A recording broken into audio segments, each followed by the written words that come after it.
Bible ధ్యానంలో ఇప్పుడు నిర్గమకాండము 39వ అధ్యాయము చదువుకుందాము. యెహోవా మోషేకు ఆజ్ఞాపించినట్టు పరిశుద్ధ స్థలములో అహరోను చేయు సేవ నిమిత్తము నీలధూమ్ర రక్తవర్ణములు గల సేవా వస్త్రములను అనగా ప్రతిష్ఠిత వస్త్రములను కుట్టిరి.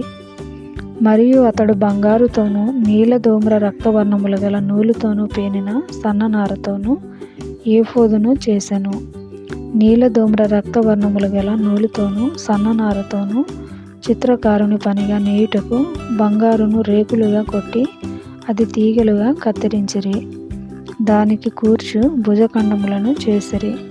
దాని రెండు అంచుల యందు అవి కోర్పబడెను. దాని మీదనున్న దాని విచిత్రమైన దట్టి ఏకాండమై దానితో సమమైన పని కలిగి బంగారుతోనూ నీలధూమ్ర రక్తవర్ణములు గల పేనిన సన్ననారతోనూ చేయబడెను. అట్లు యెహోవా మోషేకు ఆజ్ఞాపించెను. మరియు బంగారు జవలలో పొదిగిన లేత పచ్చలను సిద్ధపరచిరి. ముద్రలు చెక్కబడినట్లు ఇశ్రాయేలీయుల పేర్లు వాటి మీద చెక్కబడెను. అవి ఇశ్రాయేలీయులకు జ్ఞాపకార్థమైన రత్నములగునట్లు ఏఫోదు భుజముల మీద వాటిని ఉంచెను. అట్లు యెహోవా మోషేకు ఆజ్ఞాపించెను. మరియు అతడు ఏఫోదు పనివలె బంగారుతోనూ నీలధూమ్ర రక్తవర్ణములు గల పంక్తులతోనూ సన్ననారతోనూ చిత్రకారుని పనిగా పతకమును చేసెను. అది చచ్చౌకముగా నుండెను. ఆ పతకమును మడతగా చేసిరి. అది మడవబడినదే జానుడు పొడుగు జానుడు వెడల్పు గలది. వారు దానిలో 4 పంక్తుల రత్నములను పొదిగిరి. మాణిక్య గోమేధిక మరకతములు గల పంక్తి మొదటిది. పద్మరాగ నీల సూర్యకాంత మణులు గల పంక్తి రెండవది. గారుత్మతకము యష్మురాయి ఇంద్రనీలము గల పంక్తి మూడవది. రక్తవర్ణపు రాయి సులిమాని రాయి సూర్యకాంతమును గల పంక్తి నాలుగవది. వాటి వాటి పంక్తులలో అవి బంగారు జవలలో పొదిగింపబడెను.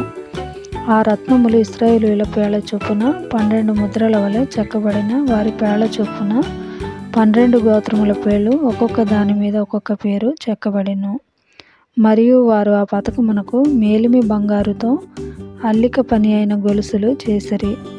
వారు 2 బంగారు జవలు 2 బంగారు ఉంగరములను చేసి ఆ 2 ఉంగరములను పతకపు 2 కొనలను ఉంచి అల్లబడిన ఆ 2 బంగారు గొలుసులను పతకపు కొనలనున్న 2 ఉంగరములలో వేసి అల్లబడిన ఆ 2 గొలుసుల కొనలను ఆ 2 జవలకు తగిలించి ఏఫోదు భుజఖండముల మీద దాని ఎదుట ఉంచిరి. మరియు వారు 2 బంగారు ఉంగరములను చేసి ఏఫోదు నెదుటనున్న పతకపు లోపలి అంచున దాని 2 కొనలకు వాటిని వేసిరి. మరియు 2 బంగారు ఉంగరములను చేసి ఏఫోదు విచిత్రమైన నడికట్టునకు పైగా దాని 2వ కూర్పు నొద్దనున్న దాని ఎదుటి ప్రక్కను ఏఫోదు 2 భుజఖండములకు దిగువను వాటిని వేసిరి. ఆ పతకము ఏఫోదు విచిత్రమైన దట్టికి పైగా నుండునట్లును అది ఏఫోదు నుండి విడిపోకుండానట్లును ఆ పతకమును దాని ఉంగరములకును ఏఫోదు ఉంగరములకును నీలి సూత్రముతో కట్టిరి. అట్లు యెహోవా మోషేకు ఆజ్ఞాపించెను. మరియు అతడు ఏఫోదు చొక్కాయి కేవలము నీలి నూలుతో అల్లిక పనిగా చేసెను. ఆ చొక్కాయి మధ్యనున్న రంధ్రము కవచ రంధ్రము వలె ఉండెను. అది చినుగకుండునట్లు దాని రంధ్రమునకు చుట్టూ ఒక గోటు ఉండెను. మరియు వారు చొక్కాయి అంచుల మీద నీలధూమ్ర రక్తవర్ణములు గల పేనిన నూలుతో దానిమ్మ పండ్లను చేసిరి. మరియు వారు మేలిమి బంగారుతో గంటలను చేసి ఆ దానిమ్మ పండ్ల మధ్యను అనగా ఆ చొక్కాయి అంచుల మీద చుట్టూనున్న దానిమ్మ పండ్ల మధ్యను ఆ గంటలను పెట్టిరి. యెహోవా మోషేకు ఆజ్ఞాపించినట్లు సేవ చేయుటకు ఒక్కొక్క గంటను ఒక్కొక్క దానిమ్మ పండును ఆ చొక్కాయి అంచుల మీద చుట్టూ ఉంచిరి. మరియు యెహోవా మోషేకు ఆజ్ఞాపించినట్లు వారు అహరోనుకును అతని కుమారులకును నేత పని అయిన సన్ననార చొక్కాయిలను సన్ననార పాగాను అందమైన సన్ననార కుల్లాయిలను పేనిన సన్ననార లాగులను నీలధూమ్ర రక్తవర్ణములు గల పేనిన సన్ననారతో బుటా పని అయిన నడికట్టును చేసిరి. మరియు యెహోవా మోషేకు ఆజ్ఞాపించినట్లు వారు మేలిమి బంగారుతో పరిశుద్ధ కిరీట భూషణము చేసి చెక్కిన ముద్ర వలె దాని మీద యెహోవా పరిశుద్ధుడు అను రాత రాసిరి. యెహోవా మోషేకు ఆజ్ఞాపించినట్లు పాగాకు మీదుగా కట్టునట్లు దానికి నీలి సూత్రమును కట్టిరి. ప్రత్యక్షపు గుడారపు మందిరం యొక్క పని యావత్తును సంపూర్తి చేయబడెను.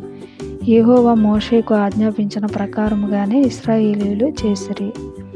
అప్పుడు వారు మందిరమును, గుడారమును, దాని ఉపకరణములన్నిటినీ, దాని కొలుకులను, పలకలను, కమ్ములను, స్తంభములను, దిమ్మలను, ఎరుపు రంగు వేసిన పొట్టేళ్ల తోళ్ల పైకప్పును, సముద్ర వస్తుల తోళ్ల పైకప్పును, కప్పు తెరను, సాక్ష్యపు మందసమును, దాని మోతకర్రలను, కరుణాపీఠమును, బల్లను, దాని ఉపకరణములన్నిటినీ, శంఖపు రొట్టెలను, పవిత్రమైన దీపవృక్షమును, సవరించు దాని ప్రదీపములను, అనగా దాని ప్రదీపముల వరుసను, దాని ఉపకరణములన్నిటినీ, దీపము కొరకు తైలమును, బంగారు వేదికను, అభిషేక తైలమును, పరిమళ ధూప ద్రవ్యములను, శాలాద్వారమునకు తెరను, ఇత్తడి బలిపీఠమును, దానికుండు ఇత్తడి జల్లెడను, దాని మోతకర్రలను, దాని ఉపకరణములన్నిటినీ, గంగాళమును, దాని పీటను, ఆవరణపు తెరలు, దాని స్తంభములను, దాని దిమ్మలను, ఆవరణ ద్వారమునకు తెరను, దాని త్రాళ్లను,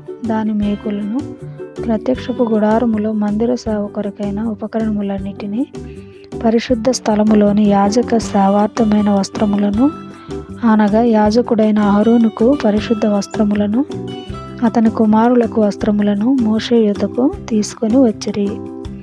యెహోవా మోషేకు ఆజ్ఞాపించినట్లు ఇశ్రాయేలీయులు ఆ పని అంతయు చేసిరి. మోషే ఆ పని అంతయు చూచినప్పుడు యెహోవా ఆజ్ఞాపించినట్లు వారు దానిని చేసియుండిరి. అలాగుననే చేసియుండిరి గనుక మోషే వారిని దీవించెను.